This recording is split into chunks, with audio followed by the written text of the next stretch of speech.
वाञ्छाकल्पतरुभ्यश्च कृपा सिन्धुभ्येव च पतितानां पावनेभ्यो वैष्णवेभ्यो नमो नमः। ओम अज्ञानं तिमिरन्धस्य ज्ञानाञ्जनशलाकया चक्षुरुन्मीलितं येन तस्मै श्रीगुरुवे नमः। गुरुवे गौरचन्द्राय राधिकाय तदालये कृष्णाय कृष्णभक्ताय राधभक्ताय नमो नमः। हरे कृष्ण।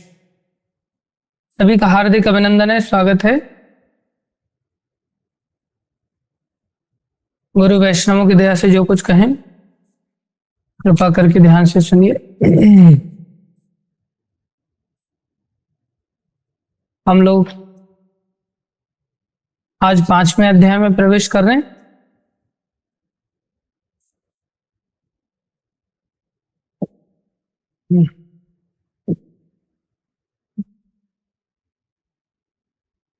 कल भगवान ने बताया 4थे अध्याय में कि अर्जुन तस्मात् ज्ञान अज्ञान संभूतम हृस्थम ज्ञान सिनात्मनः, तुम्हारे हृदय का जो अज्ञान है उसको तुम दूर कर दो ज्ञान की तलवार के द्वारा। छित्त्वैनम संशय, उससे तुम्हारे सारे संशयों का नाश हो जाएगा। योगम आतिष्ठ उत्तिष्ठ भारत, योग में स्थित होकर उठ जाओ और युद्ध के लिए तैयार हो जाओ, युद्ध लड़ो। तो अर्जुन को फिर से कंफ्यूजन हो गया एक प्रकार से, जैसा कि तीसरे अध्याय में भगवान ने समझाया था। तीसरा अध्याय भी एक प्रकार से देखा जाए तो कर्मयोगी था, लेकिन उसमें विशेष रूप से भगवान ने शिक्षा दिया था कि तुम मिथ्याचारी मत बनो। संसार के कर्मों को त्याग करके तुम वन में चले जाना चाहते हो और वहां जाकर के तुम मन में एक प्रकार से संसारी भोगों का चिंतन करोगे, बोले वो मिथ्याचार कहलाएगा। इसलिए अपने आप को ज्ञान से भी परिपूर्ण करो। जब हम ज्ञान से परिपूर्ण हो जाएंगे तब हमें मिथ्याचार की भावना खत्म हो जाएगी। ज्ञान ही हमारे काम को नष्ट करता है। जब तक हमें पता नहीं होगा कि हमारा काम कहाँ कहाँ पर बैठा है, हम इसको जब तक बाहर नहीं निकालेंगे हम इसको नियंत्रित नहीं कर पाएंगे, इससे बाहर नहीं आ पाएंगे। इसलिए भगवान ने वहां पर बताया था, तीसरे अध्याय में बताया था, कर्म तो करना है अर्जुन, कर्म का त्याग करके जंगल में चले जाना वो तो मिथ्याचार कहलाएगा। लेकिन अज्ञानता में कर्म करना बुद्धिमानी नहीं, वो कर्म बंधन में बांधेगा। इसलिए ज्ञान से युक्त होकर के अपने जीवन को आगे बढ़ाओ, दिव्य ज्ञान से युक्त करो अपने आप को। और दिव्य ज्ञान के विषय में भगवान ने क्या बताया था? दिव्य ज्ञान में विशेष रूप से भगवान और भगवान ने अपना ऐश्वर्य बताया था और भगवान का और जीव का संबंध बताया था। ये 3 चीजें जिस ज्ञान के अंतर्गत होती हैं वो दिव्य ज्ञान कहलाता है। अभी भगवान से दिव्य ज्ञान प्राप्त करने के पश्चात अर्जुन को ज्ञान के प्रति बड़ी उत्साह जागृत हो गया। तो बहुत अच्छी बात है, दिव्य ज्ञान ग्रहण करने के लिए अब तो मेरे को जंगल चला जाना चाहिए।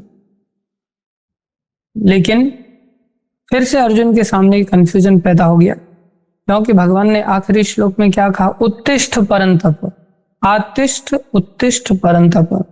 इस ज्ञान में स्थित होकर के तुम फिर से लड़ाई के लिए तैयार हो जाओ।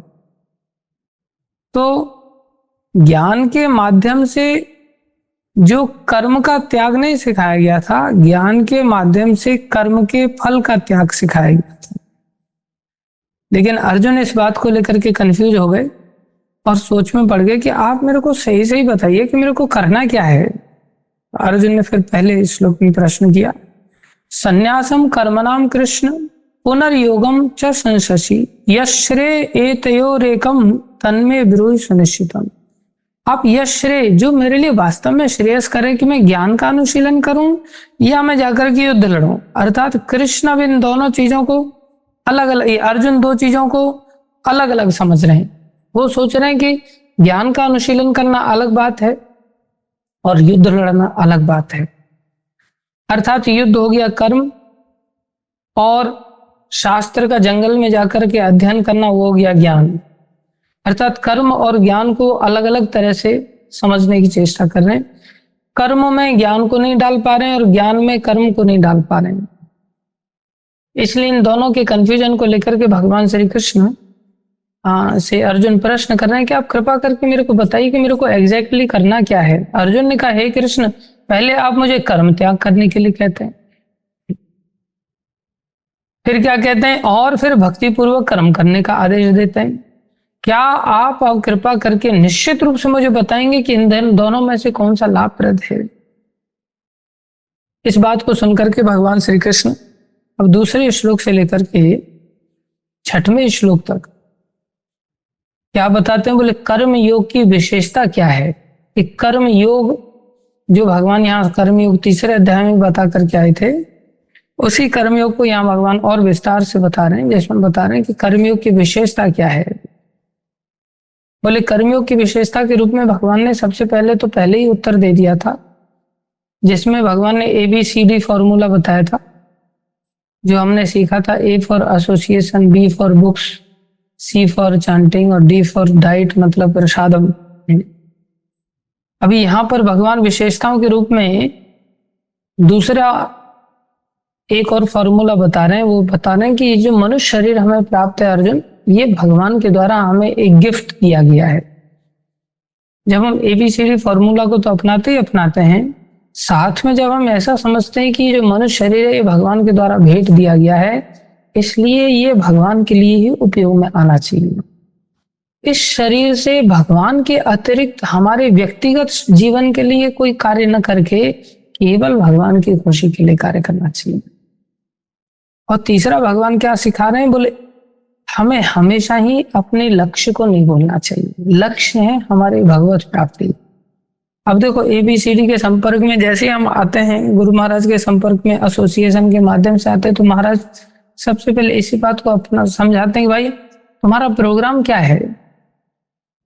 तो शुरुआत में जब महाराज पूछते तुम्हारा प्रोग्राम क्या है, तो हम हैंग हो जाते थे, यार महाराज क्या पूछ रहे हैं। बोले, अभी वापस जाने का प्रोग्राम है, किसी दूसरी जगह जाने का प्रोग्राम है, कुछ काम करने का प्रोग्राम है। बाद में साथ में रहते रहते पता चला महाराज पूछ रहे प्रोग्राम का अर्थ है भगवत धाम जाने का है कि नहीं है इस जन्म में। तब फिर महाराज पूछते, अच्छा प्रोग्राम पक्का है ना तेरा। हाँ महाराज प्रोग्राम पक्का है। क्या प्रोग्राम है। बोले, भगवत प्राप्ति करना।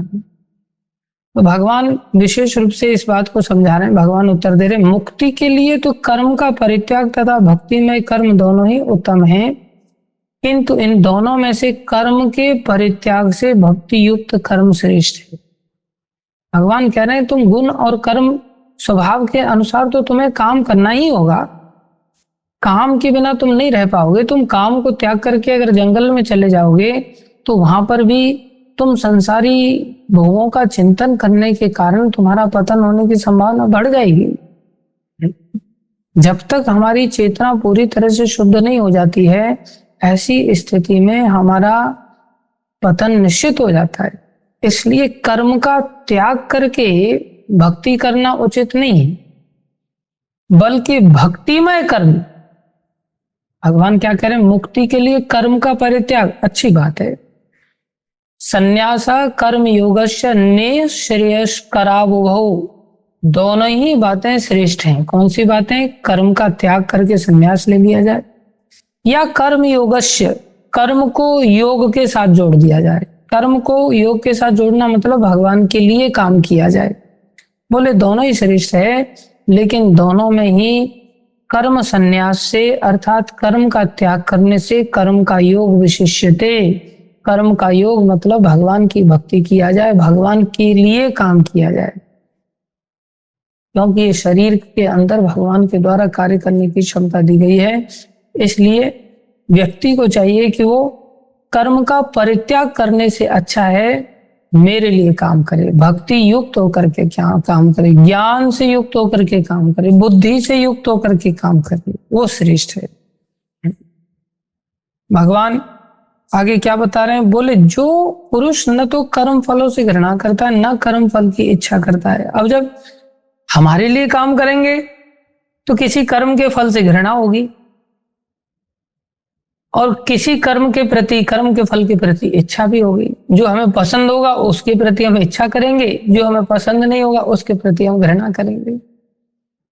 लेकिन जब हम कृष्ण के लिए काम करेंगे तब हम किसी कर्म के फल के प्रति ना घृणा होगी, ना किसी कर्म के प्रति फल के प्रति इच्छा होगी, क्योंकि पता वो हमारे लिए है ही नहीं ना वो तो कृष्ण के लिए। वह नित्य सन्यासी जाना जाता है। हे महाबाहु अर्जुन, ऐसा मनुष्य समस्त द्वंद्वों से रहित होकर भवबंधन को पार कर पूर्णतया मुक्त हो जाता है। ज्ञेय स नित्य सन्यासी यो न द्वेष्टि न कांक्षति, क्योंकि वो केवल कृष्ण के लिए कार्य कर। निर्द्वंद्व ही महाबाहु सुखम बंधात प्रमुच्यते, वो सारे बंधनों से मुक्त होकर के कैसे मुक्त हो जाता है? प्रमुच्यते प्रकृष्ट रूपेण मुच्यते, पूरी तरह से मुक्त हो जाता है। इसलिए संसार में बोले अज्ञानी लोग ही होते हैं जो इस प्रकार से मूर्खता के कारण समझते हैं कि ये जो ज्ञान है ये अलग है और कर्म योग है ये अलग है। इसलिए ज्ञान योग कर्म योग एक प्रकार से बहुत अलग नहीं है। अज्ञानी व्यक्ति ही भक्ति अर्थात कर्मयोग को भौतिक जगत के विश्लेषणात्मक अध्ययन अर्थात सांख्य से भिन्न कहते हैं। जो वस्तुतः ज्ञानी है वे कहते हैं इनमें से किसी एक मार्ग का भली भांति अनुसरण करता है वो दोनों के फल प्राप्त कर लेता है। तो लक्ष्य उसको पता होना चाहिए कि केवल भगवान के लिए ही कार्य करना ही सर्वश्रेष्ठ है। इसके पश्चात जब भगवान योग में युक्त करने के लिए आदेश देते हैं कि भक्ति में लगी बिना केवल समस्त कर्मों का परित्याग करने से कोई सुखी नहीं बन सकता, कार्यों को त्याग कर दिया और भक्ति में नहीं लगे अर्थात कर्म तो करना ही है, भक्ति से युक्त होकर के करना है, तो उसे कभी भगवान की प्राप्ति नहीं हो सकती। इसके पश्चात भगवान 7वें श्लोक से 12वें श्लोक तक विशेष रूप से ऐसा भक्ति युक्त तो कोई व्यक्ति कर्म करता है तो उसको फल क्या मिलता है उस फल की चर्चा करने। बोले जैसे ही कोई ऐसे योग से युक्त हो जाता है, भक्ति से युक्त हो जाता है, बोले योग युक्त तो विशुद्ध आत्मा, वो पहले तो विशुद्ध बन जाता है। दूसरा विजित आत्मा, मन को जीत लेता है। जितेंद्रिय, इंद्रियां विजयी हो जाता है।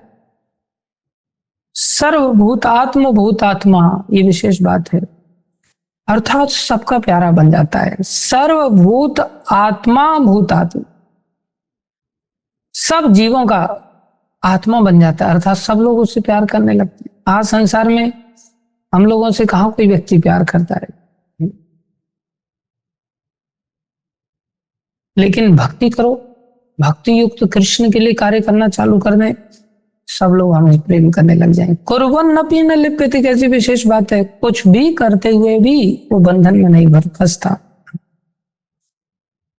और क्या क्या करते हुए वो ऐसा कर लेता है, देखो बोले नैव किंचित करोमि इति युक्तो मन्ये तत्वविद, जो तत्वविद व्यक्ति है वो ये सब करते हुए भी वो निश्चित रूप से अंदर से भगवान को जानता रहता है। क्या कह रहे हैं? दिव्य भावनामृत युक्त पुरुष देखते, सुनते, स्पर्श करते, सूंघते, खाते, चलते फिरते, सोते तथा श्वास लेते हुए भी अपने अंदर में सदैव यह जानता रहता है कि वो वास्तव में कुछ नहीं करता। बोलते, त्यागते, ग्रहण करते या आंखें खोलते बंद करते हुए भी वह यह जानता रहता है कि भौतिक इंद्रियां अपने अपने विषय में प्रवृत्त हैं और वह इन सभी से पृथक है। उसको ये बहुत अच्छी तरह से ज्ञान होता है।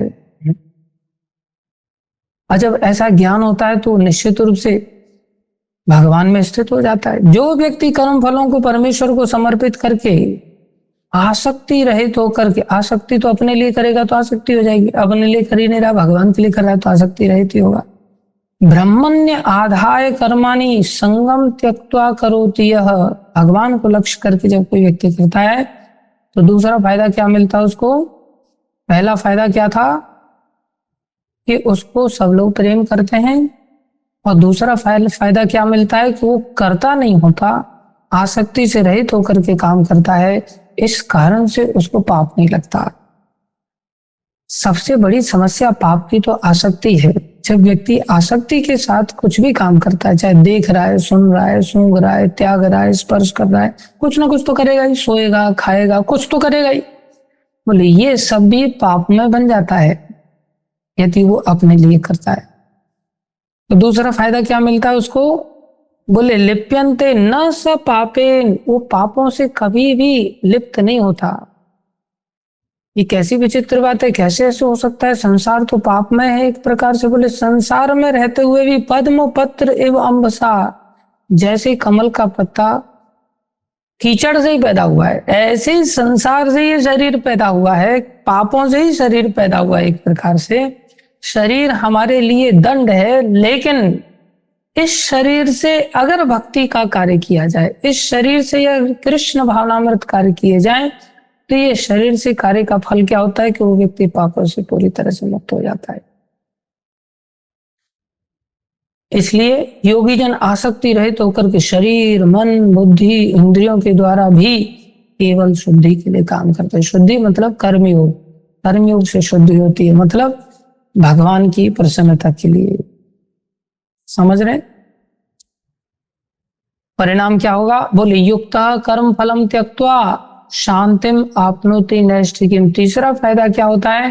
पहला फायदा मिल रहा था, प्रेम मिलता उसको सारे संसार का। कई बार हमको लगता है ना, यार मैं तो सबको प्यार करता हूँ, कोई मेरे को प्यार नहीं करता, सब मेरे से घृणा करते हैं, सब मेरे को शोषण। अरे तुम्हें सब प्यार करेंगे, तुम केवल ऐसे दूसरों के सर पे मटका मत फोड़ो, मैं ही प्यार करता हूँ बस, दूसरा मेरे को प्यार नहीं करता।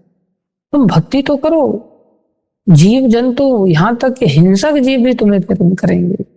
शेर चीते बाघ सांप सब प्यार करेंगे, कोई ऐसा नहीं जो आपको प्रेम नहीं करेगा। दूसरा फायदा, हम पापों से मुक्त हो जाएंगे। तीसरा फायदा, हम क्या करेंगे? बोले इन कर्मों के फल का त्याग करते हुए युक्त जब भगवान की सेवा करेंगे, शांतिम आपनोति, हमें शांति प्राप्त हो जाएगी, प्रेम मिलेगा, पापों से मुक्ति मिलेगी और ऊपर से शांति मिलेगी। और नैष्ठिकीम, कैसी शांति मिलेगी? शाश्वत वाली, निष्ठा वाली शांति, हमेशा वाली शांति। अयुक्त काम कारेण, जो व्यक्ति अपने आप को इस प्रकार से फलों में आसक्त होकर के, कामना से युक्त होकर के जब कार्य करेगा, तो बोले अयुक्त, वो भगवान के योग में तो लग नहीं पाएगा।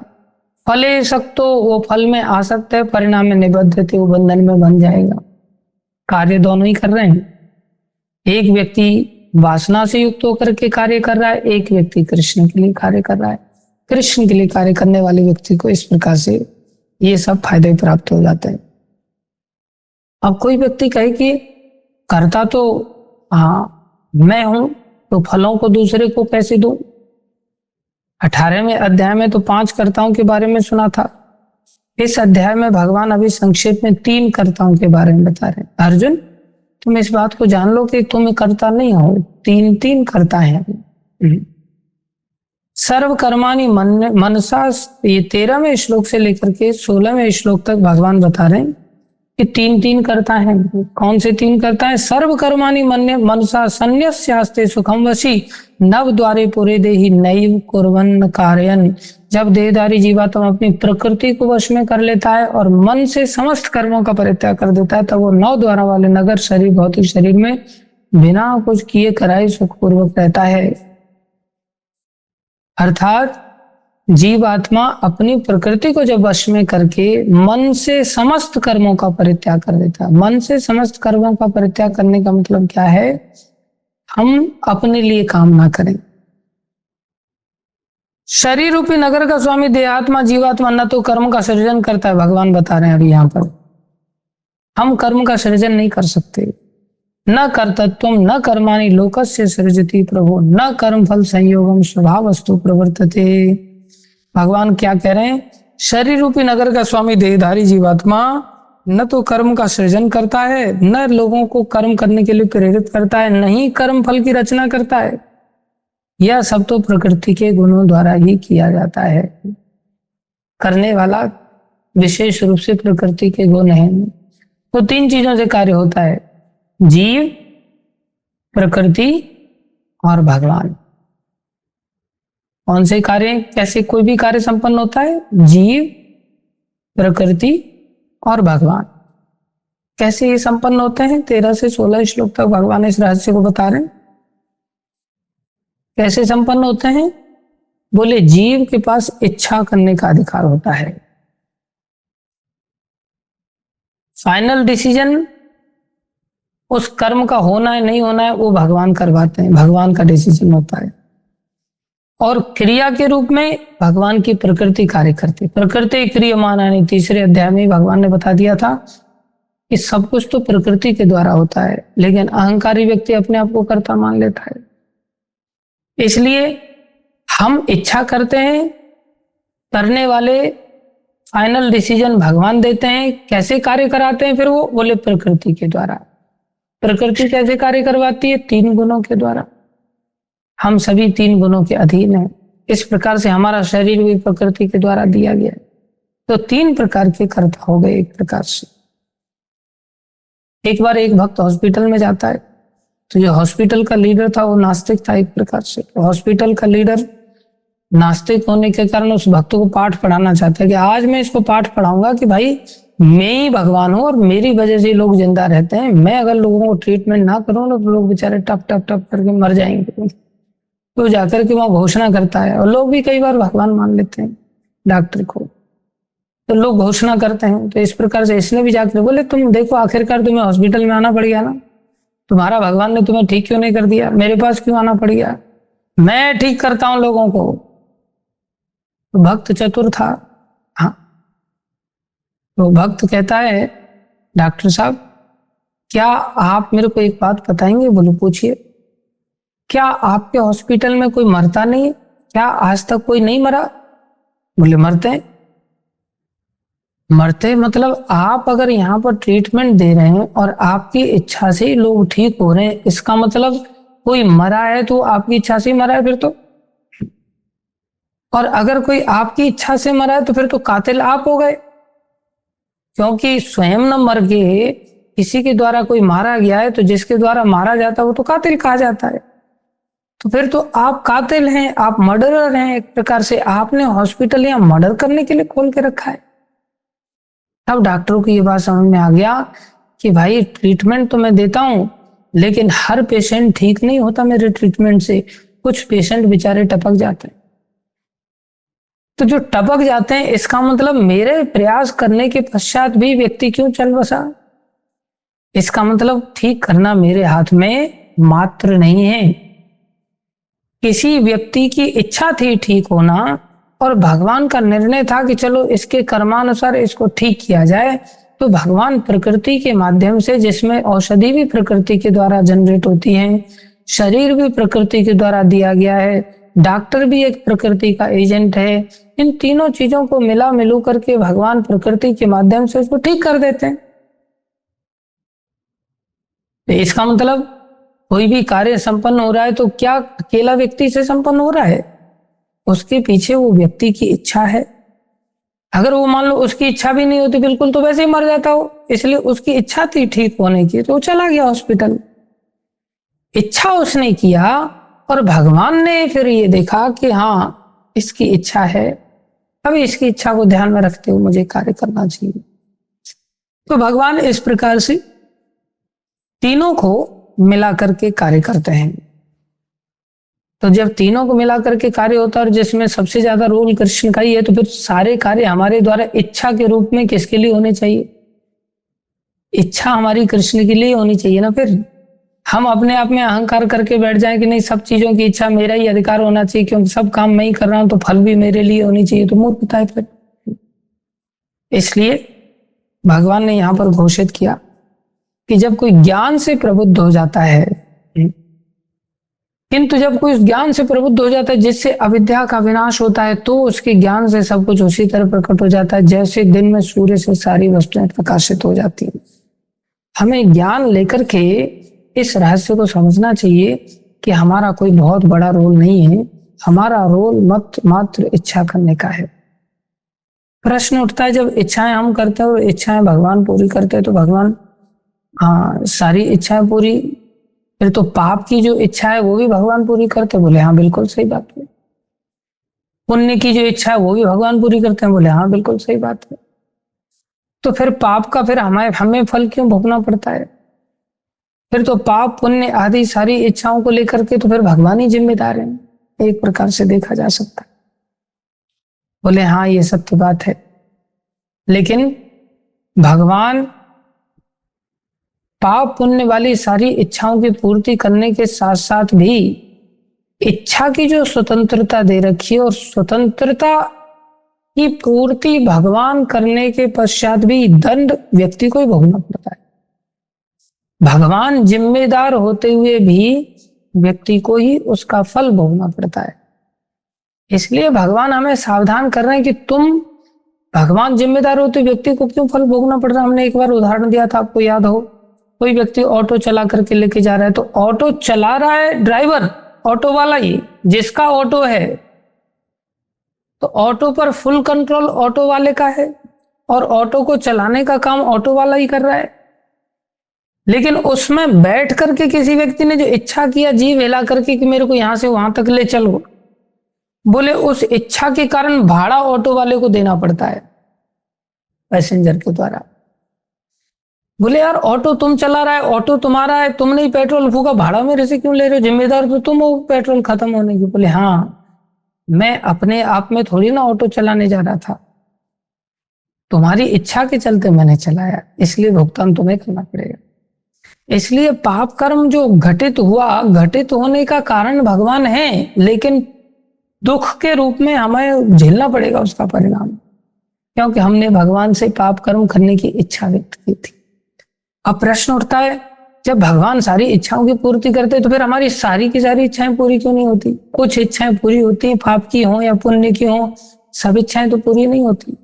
कुछ पूरी हो जाती है, कुछ पूरी नहीं होती। भगवान देखते हैं कर्म के नियम के अंतर्गत के इस व्यक्ति के कर्म का जो लॉ है उसके अंतर्गत ये कौन सी पाप की इच्छा को पूरा करने के लिए डिजर्व करता है और कौन सी पुण्य की इच्छा को लेकर के डिजर्व करता है। तो हमारी जैसी डिजर्वनेस है, जैसी हमारी योग्यता है, उसके अनुसार भगवान उस पापमयी इच्छा की पूर्ति करेंगे या भगवान पुण्यमयी इच्छा की पूर्ति करेंगे। ये तो कॉमन सेंस है। ऑटो वाले का काम है भाड़ा ले और किसी भी पैसेंजर को बिठा करके आगे चले, लेकिन क्या वास्तव में ऑटो वाला हर व्यक्ति को बिठा लेता है? जब वो ये देख लेता है कि सामने वाला भिखमंगा दिख रहा है और ये भाड़ा दे ही नहीं पाएगा, तो उस ऑटो वाला उस पैसेंजर को नहीं बिठाता, बोला चल चल दूसरी गाड़ी से आ जाना तो उसकी इच्छा लटकी रह जाती है। इस प्रकार से या उसको बोलता है पैसा इकट्ठा करो, या बिठा भी लेता कई बार तो रास्ते से उतार देता, तुम डिजर्व नहीं हो, चलो नीचे उतरो, टिकट नहीं ली तुमने। तो इस प्रकार से हमारी जैसी डिजर्वनेस है उसके आधार पर भगवान हमें इस प्रकार की अपॉर्चुनिटी देते हैं कि तुम पाप कर्म करने की इच्छा पूरी की जाए तुम्हारी, या तुम्हारे लिए पुण्य कर्म करने की इच्छा पूरी की जाए। तुम्हारी जैसी इच्छा है वैसी इच्छा अनुसार भगवान उसकी सहायता करते हैं। इवेंचुअली सहायता भगवान ही करते हैं। प्रश्न उठता है ये इच्छा कहाँ से आ जाती है? अच्छी इच्छाएं होनी चाहिए, फिर तो बुरी इच्छा से बचते हुए हमें आगे जीवन को जीना है, तो बुरे परिणाम से अगर बचना है। बोले अच्छी इच्छा संगति से आती है। अच्छी इच्छा या बुरी इच्छा, कोई भी इच्छा देखा जाए तो केवल और केवल संगति से आती है। इसलिए व्यक्ति को चाहिए कि वो अपने जीवन को अच्छे भक्तों की संगति में रखे। संगति का बहुत बड़ा रोल है। हमारा रोल केवल और केवल इच्छा का है। इसलिए हमारी अच्छी इच्छाएं हो जाएंगी तो हमारा ताकत भी बढ़ती चली जाएगी। जब हमारी अच्छी इच्छाएं हो जाएंगी, अच्छा संगति करने से अच्छे संस्कार विकसित हो जाएंगे, अच्छी इच्छाएं हो जाएंगी, तो क्या होगा? हमारा दृष्टिकोण बदल जाएगा। तो जिसकी अच्छी इच्छाएं होती हैं, जो मुक्ति के पथ पर आगे बढ़ा हुआ है, जो व्यक्ति भगवान में अच्छी संगति के कारण अपनी बुद्धि को स्थिर कर लिया है, भगवान के शरणागत हो गया, भगवान के लिए कार्य करता है, अर्जुन पूछते हैं कि उसको सोचना कैसा होता है, उसका थॉट प्रोसेस कैसा बन जाता है। तो भगवान 18वें अध्याय में यहाँ पर उसके थॉट प्रोसेस को बता रहे हैं कि जब अच्छी इच्छा के साथ कोई व्यक्ति अच्छी संगति के परिणाम स्वरूप आगे बढ़ता है तो बोले वो पंडित बन जाता है। पंडित व्यक्ति की क्या पहचान होती है? बोले विद्या विनय संपन्ने ब्राह्मणो गविहस्तिने सुनी चैव स्वपाकेज पंडिता समदर्शिना। अर्थात पंडित कैसा होता है? बोले विनम्र साधु पुरुष। जब ऐसी विद्या से युक्त हो जाता है कोई व्यक्ति, ज्ञान से युक्त हो जाता है, तो उसके जीवन में विनम्रता आ जाती है। विद्या विनय संपन्न। फिर ऐसा ज्ञान उसके अंदर आ जाता है, पंडित बन जाता है कि उसके कारण विद्वान अर्थात ब्राह्मण में, गवि अर्थात गाय में, हस्तिनी अर्थात हाथी में, सुनीचैव स्वपाकेच अच्छा अर्थात चांडाल और कुत्ता, इनको समान दृष्टि से देखता है। समान दृष्टि से देखने का मतलब क्या है? वो सब जीवों का सहायक बन जाता है, वो सबकी सहायता करना चाहता है, सबका हित सोचने लग जाता है। ये उसके थॉट प्रोसेस में बहुत बड़ा अंतर आ जाता है। और जब ऐसा अंतर आ जाता है तो उसके अंदर समता आ जाती है। समता जैसी ही आ गई फिर क्या होगा? जिनके मन एकत्व तथा समता में स्थित हैं, उन्हें जन्म मृत्यु के बंधनों को पहले ही जीत लिया है, वो जन्म मरण से मुक्त हो गया। इतनी अच्छी बात हो गई उसके जीवन में। अर्थात उसके जीवन में सारी भौतिक इच्छाएं एक प्रकार से समाप्त हो जाती हैं, क्योंकि वो जान जाता है कि जितनी भी भौतिक इच्छाएं हैं ये दुखदायक हैं, क्योंकि वो व्यक्तिगत अपने जीवन के लिए नहीं सोच रहा है ना। जैसा कि 22वें श्लोक में बताया, ये ही संस्पर्श जब होगा दुख योनय एवते, उसको ये ज्ञान हो जाता है कि जो इंद्रियों के संपर्क में आने से जो विषय हैं ये केवल अंततः आनंद नहीं दुख देने वाले हैं। आद्य अंतवंत कौन्तेय, इन विषय सुखों के द्वारा हमें थोड़ा सा शुरुआत में सुख मिल सकता है, लेकिन जल्दी ही उस सुख का अंत हो जाएगा। और दुख योनय एवते, वो दुख की योनि है, दुख का स्रोत है। कौन्तेय न तेषु रमते बुधा, उसमें बुद्धिमान व्यक्ति, ऐसा पंडित व्यक्ति कभी भी रमण नहीं करता। अर्थात वो भौतिक इच्छाओं से अपने आप को ऐसी संगति के प्रताप से मुक्त कर लेता है, क्योंकि उसे ज्ञान हो जाता है कि जो कामनाएं हैं ये कामनाएं खतरनाक हैं। इसलिए कर्म योग के अंतर्गत प्रवेश करने का अर्थ क्या है? कर्म का त्याग नहीं, भगवान की प्रसन्नता के लिए कार्य करना। जो भक्तों की संगति से ऐसी इच्छा हमारे हृदय में उदय होगी, जब ऐसी इच्छा उदय होगी तो भगवान अपनी प्रकृति के द्वारा अपने लिए कार्य हमसे करवा ले। समझ रहे हो? कार्य करता तो हम है नहीं, पहले ही बता दिया, तो भोक्ता क्यों कहलाएंगे? अब भोक्ता बन करके चलोगे तो फिर जन्म मृत्यु को जीत कैसे पाओगे? अगर जन्म मरण को जीतना है, बोले पहले ही जीत लेता है कोई व्यक्ति, अगर वो केवल सही इच्छा करे। सही इच्छा करे तो भगवान पूर्ति करेंगे उस सही इच्छा की। कैसे पूर्ति करेंगे? प्रकृति के द्वारा भगवान पूर्ति करवाएंगे।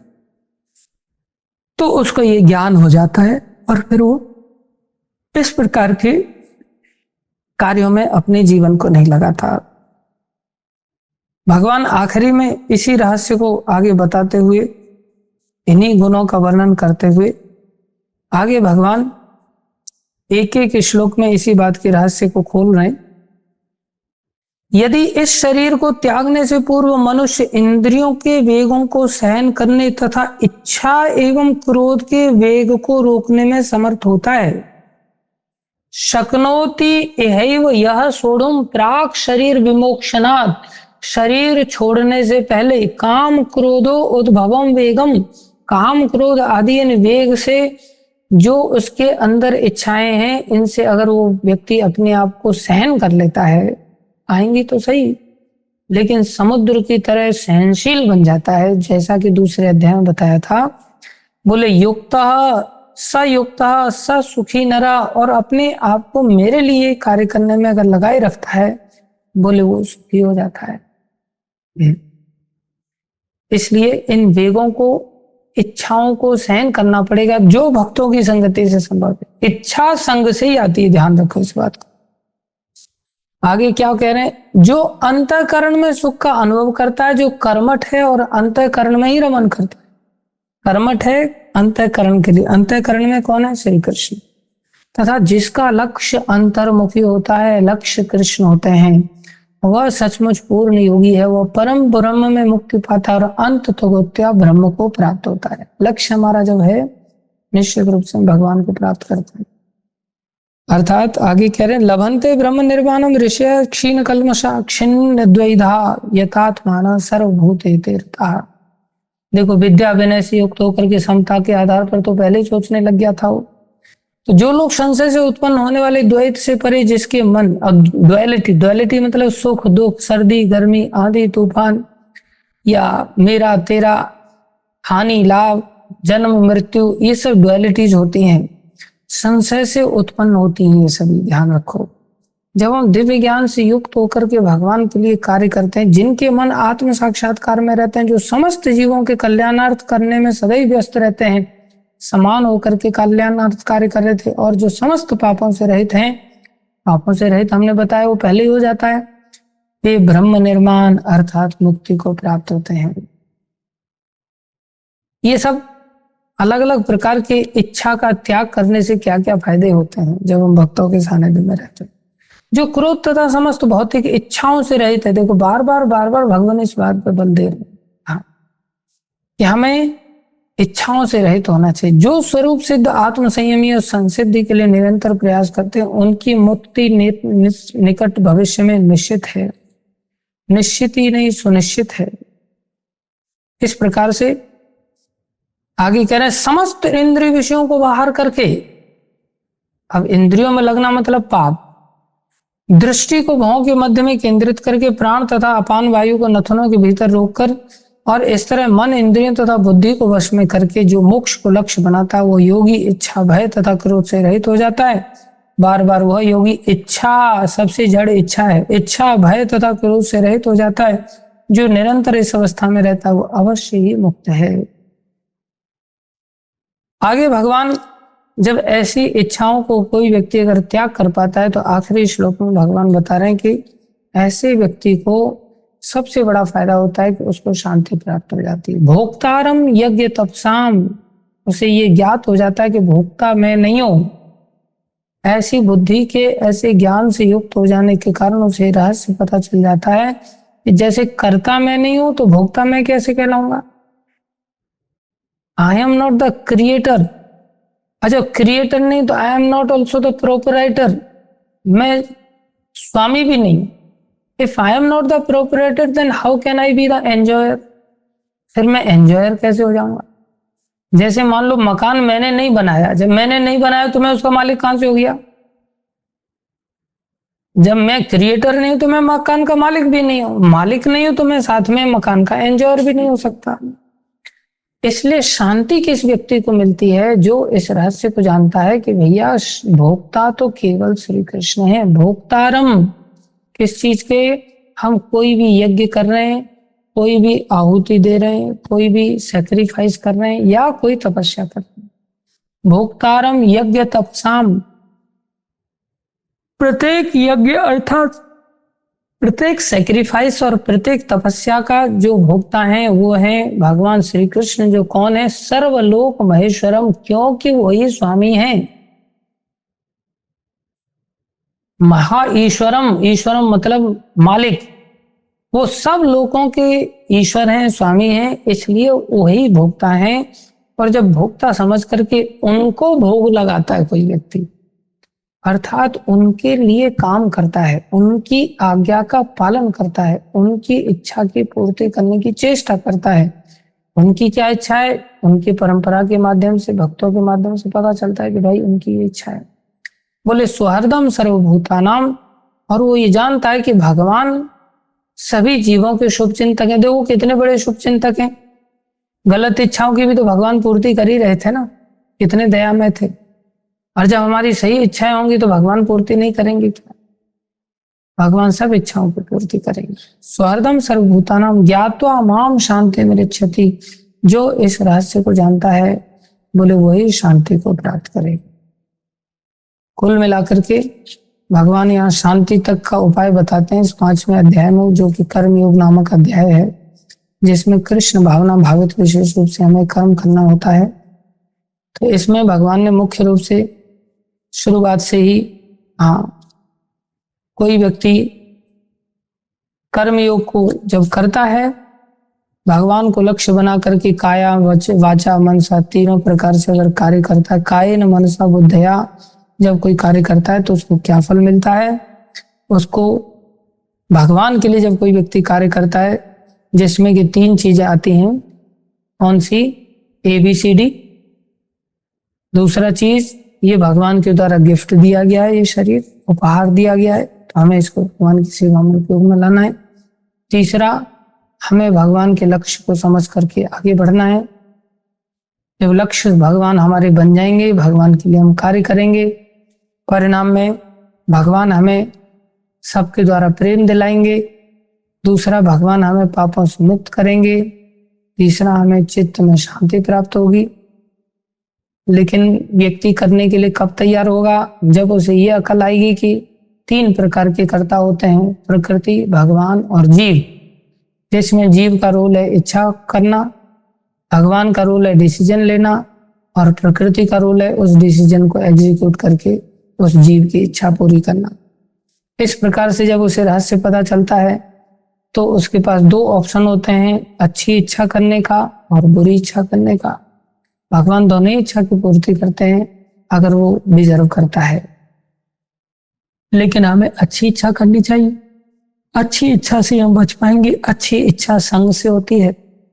संगति से हम इस ज्ञान को जब प्राप्त कर लेते हैं तो हमारे अंदर समता आ जाती है। समता आ जाती है, हमारा दृष्टिकोण पूरा ही बदल जाता है। नहीं तो हम कुत्ते को कुत्ते की तरह देखते हैं, हाथी को हाथी की तरह देखते हैं, गाय को गाय की तरह देखते हैं, और मनुष्यों को मनुष्यों की तरह देखते हैं। फिर हम सबका हित नहीं सोच पाते, सबका शोषण करने लग जाते हैं।